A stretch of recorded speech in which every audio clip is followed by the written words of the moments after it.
Tema número 1. Año de Hidalgo. Adiós a la disciplina fiscal. Tema número 2. El inhumano desastre presupuestal en salud. Tema número 3. La siguiente batalla. Candidaturas a gobernar la Ciudad de México. Esos son los 3 temas que vamos a ver el día de hoy en el episodio 105 de Factor Kaiser. Gracias por acompañarme en este inicio de semana. Vienen las semanas más divertidas, complejas e interesantes del año electoral. Aquí es cuando se empieza a preparar todo. Se empiezan a definir las candidaturas, se definen las personalidades, las alianzas, la lana que se va a utilizar, el quién es quién. Pero lo más importante es que aquí empieza a definirse tu criterio, que eso es lo más importante. Tu criterio, tu forma de ver la realidad para eventualmente tomar la mejor decisión para ti, para tu familia, para tu entorno, para tu país. De eso se trata Factor Kaiser, que te conviertas en un factor de cambio porque entiendes bien lo que está sucediendo en este país. Acompáñame a ver los 3 temas del día de hoy. Tema número 1. Año de Hidalgo. Adiós a la disciplina fiscal. No sé de dónde viene la frase. No es mía, obvio, pero la conoce todo el mundo. El año de Hidalgo se llama así porque se dice que el último año de un gobierno corrupto es año de Hidalgo y chingue su madre el que deje algo. Sí, así se llama, así es la frase, no la inventé yo. Por décadas funcionó de esa manera. Los corruptos gobiernos de la época del partido hegemónico esperaban al último año para hacer las peores tranzas del sexenio, por el desorden y los vacíos de poder que generaba la transición, para hacer un guardadito o un guardadote, para sobrevivir si no les tocaba hueso y para destinar todo el presupuesto posible para comprar voluntades a través del presupuesto público. La vieja tradición de los gobiernos priistas era dejar sin dinero todo aquello que no fuera rentable electoralmente y llenar las cuentas de todos los programas que le sirven al presidente en turno y al candidato oficial para comprar todas las voluntades posibles. Es un error pensar que solo se trata de programas sociales para comprar voluntades del mercado electoral uno a uno. No, el presupuesto también se utiliza para llenarle las carteras a empresarios y personajes claves que después serán exprimidos en plena campaña para ayudar a la causa. Gracias a la primera plana del periódico Reforma de hoy, nos enteramos que no solo empezó el año de Hidalgo, sino al parecer el de Carranza. Porque sí, el de Hidalgo ya no alcanza. El viernes pasado se cumplió el plazo constitucional para entregar la propuesta de paquete económico 2024, que plantea un déficit presupuestario equivalente al 4.9% del Producto Interno Bruto, es decir, el más alto desde 1989. Sí, adiós a la disciplina fiscal que tanto presumió los primeros 5 años. Esta medida es la diferencia entre el gasto y el ingreso y se da como resultado de un gasto histórico equivalente al 26.2% del PIB. Al mismo tiempo, los ingresos se proyectan mucho más moderados, ya que representarán solo el 21.3% del PIB, nivel incluso menor al aprobado para el presupuesto 2023, según muestran los documentos del paquete económico 2024. Con un mayor avance del gasto y menos ingresos, la diferencia presiona las finanzas públicas e implica que el gobierno tendrá que recurrir a mayor endeudamiento para contar con los recursos necesarios. De los 26.2% del PIB que representa el gasto neto para el presupuesto 2024, 21.7 puntos son para atender gastos que ya tienen comprometidos, entre los que destaca el costo de la deuda y las pensiones, rubros cuyo pago no se puede posponer y que recientemente han acelerado su crecimiento, lo que limita los recursos para atender necesidades y el gasto electoral. Un mayor déficit debería estar respaldado por proyectos que generan mayores ingresos futuros. De otra manera, afectará el crecimiento económico, pues implica que en el futuro se deberán pagar más impuestos. Esto dijo Gabriela Siller, directora de análisis económico de Banco Base. En lo que va de la actual administración, el déficit público ha aumentado año con año. En 2019 era 1.6% del PIB y se estima que para el cierre de 2023 sea de 3.3 puntos. Casi 2 puntos por debajo de lo presupuestado para el 2024.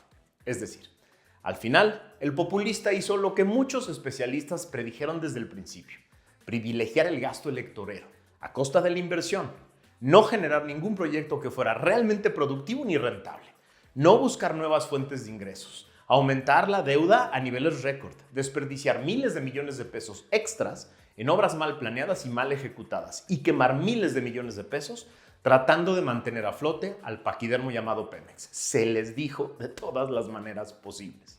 Es decir, sin hablar siquiera de la sistémica e histórica corrupción impune de este sexenio, estamos sufriendo al peor administrador público de las últimas 3 décadas. ¿Qué hubiera hecho un buen presidente? Aprovechar la histórica reforma energética que le dejó lista el gobierno anterior. Continuar los proyectos de inversión como el Naim, que estaba en marcha y no le iba a costar dinero al gobierno. Apostar a la inversión y al crecimiento sostenible y combatir la pobreza con la generación de capital y desarrollo de los derechos de los más pobres. Eso hubiera hecho un buen presidente. Tema número 2. El inhumano desastre presupuestal en salud. Con la presentación el viernes pasado del paquete económico para el presupuesto de egresos de la Federación 2024, financieramente hablando, este sexenio llega a su fin, finalmente. Y en materia de salud, las cosas no pudieron haber salido peor, nos dice Javier Tello en su columna de hoy en el periódico Reforma. El especialista en política de salud pública nos explica que en la propuesta de presupuesto asignado a la Secretaría de Salud se disminuye de 219,000 millones de pesos a tan solo 96,000 millones de pesos, una reducción del 55.8%.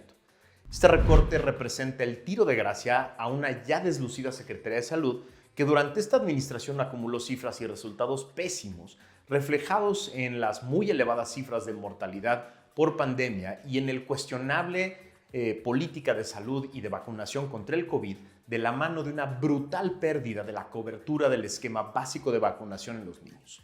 Entramos en el último año de esta administración, dice Tello, y en medio de la peor crisis de salud en la historia, la asignación de recursos a este rubro es lamentable.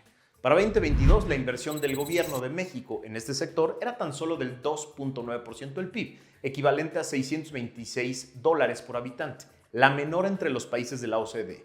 Peor aún, el gasto de bolsillo en México equivale al 2.5% del PIB, uno de los más elevados en este grupo y por mucho el más alto a compararse contra la inversión de recursos estatales. Para entender el contexto, el gobierno de México, tan solo para ubicarse en la medida de la OCDE, debería invertir alrededor de $500,000 millones en salud. Pero la sumatoria de recursos de todas las instituciones de salud del Estado es apenas de $54,000 millones, apenas la décima parte.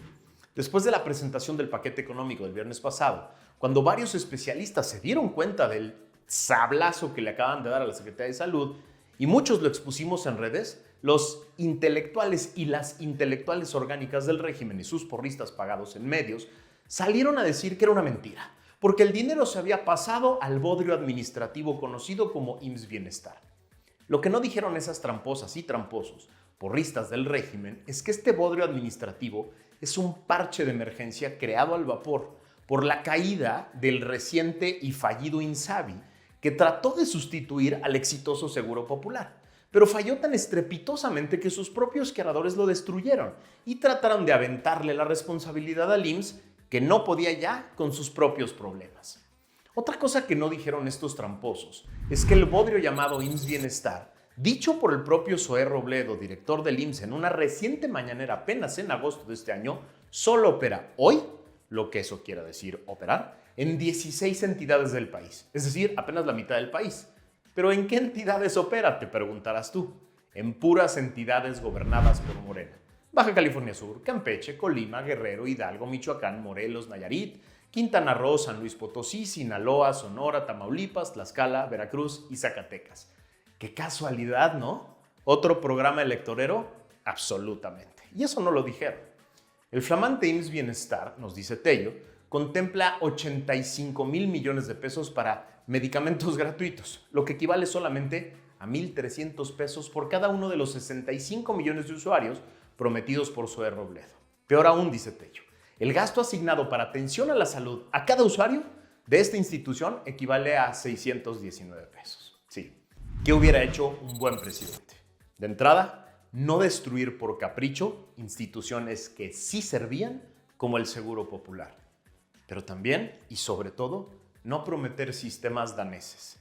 si no puede siquiera corregir sus propios errores? Pero sobre todo, no poner en peligro la salud de millones de mexicanos con fines electoreros. Es ruin lo que ha hecho el presidente y su grupo en torno a la salud pública. Y es igual de ruin que paleros en los medios de comunicación que antes se decían intelectuales y académicos que cuidaban los derechos humanos, traten de esconder la inhumana verdad del sistema de salud pública.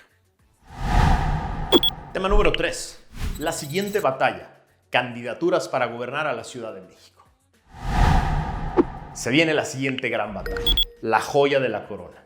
La otrora bastión de Morena, la Ciudad de México. No solo tiene un valor electoral enorme por la cantidad de votantes que vivimos aquí, también tiene un valor simbólico enorme. Es la entidad que gobernaron tanto Claudia como su jefe y la que convirtieron en su bastión, fuente de recursos y fuente de alianzas.